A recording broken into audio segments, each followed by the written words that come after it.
Myth number 6, giving holiness to animals. For example, believing cats are holy animals and having cats in the house brings angels, scares off jinns, and so on. Wallahi, I've seen this on Facebook. I don't know where people get this information from. Where do you get it from? That's not the sad part. The sad part is it gets so many views and likes, and people actually comment how their Iman rose. What? Because of someone saying something? What about the evidence? Ask for the proof, ya akhi. Where is this from? We have two sources, the Qur'an and the Sunnah, the way of the Prophet ﷺ. And obviously, if it's not there, we look at the consensus of the companions, and then it comes ijtihad to look at what the scholars said. The Qur'an and Sunnah has nothing about cats being holy. Yeah, Rasul ﷺ used to allow cats to come around, they're clean, but he also allowed dogs to enter the Prophet's masjid. They would come in, the people would feed them, and they would go out. Sometimes Rasul ﷺ would make wudu from the jar, from the container, he would give a cat to drink. As he's making wudu, he would give the cat to drink, and he would continue his wudu because cats are considered clean. Clean for our system. Obviously, you don't go and put your mouth on the cat's mouth. That's bad. But in general, we become immune to their uncleanliness. So brothers and sisters, there's nothing more holy about a cat. So please, brothers and sisters, don't just believe things without investigating. Myth number 7, he'll like this one, folding the prayer mat, otherwise the shaitan will pray on it. Closing the mushaf, the Qur'an mushaf, otherwise the shaitan will read from it. Or bad to leave your shoes upside down. You have to put it up right side up. And this is what they say, because the shoe, the bottom of it is unclean, they say, and it's disrespectful because it's directed towards the angels in the sky and I don't know what. All of these are made up. There's nothing in Islam about that, but people make it creep in. Again, insecurities that make us feel we have to connect to something and as if we're doing something. Ya akhi, if the shaitan will pray on my mat to Allah, I'd chuck a party.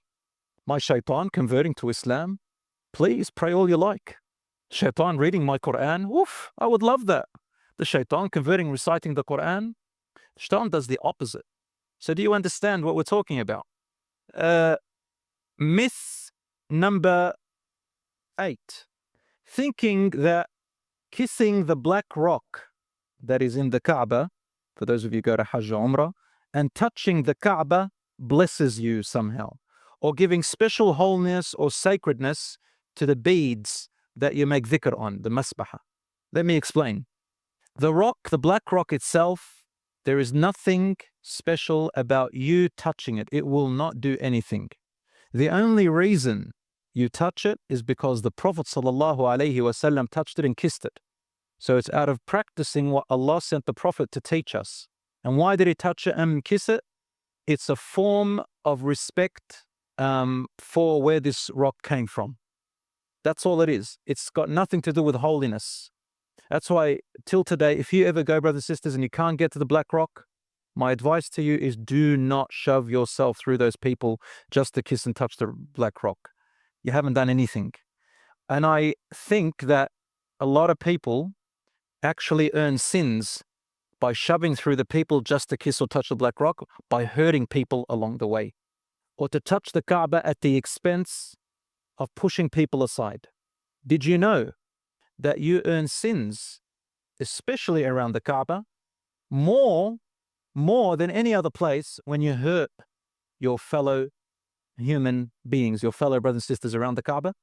For the Prophet ﷺ stood up in Hujjat al-Wada', in the last sermon, in front of in Arafah, in Hajj, and he said, behold, the blood, the honor and dignity and the property of every Muslim is more sacred than this holy month we are in, than this land I am standing on, Arafat, than this holy sanctuary that we are in, meaning the Haram of Mecca or Mecca.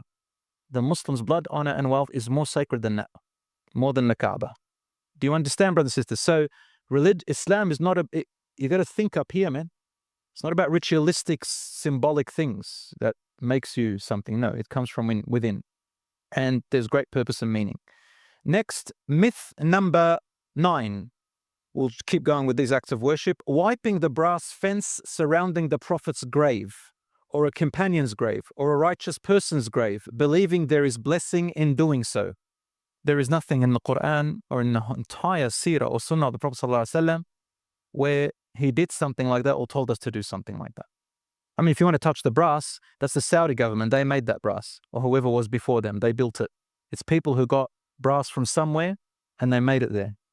And then we're rubbing our hands on the brass.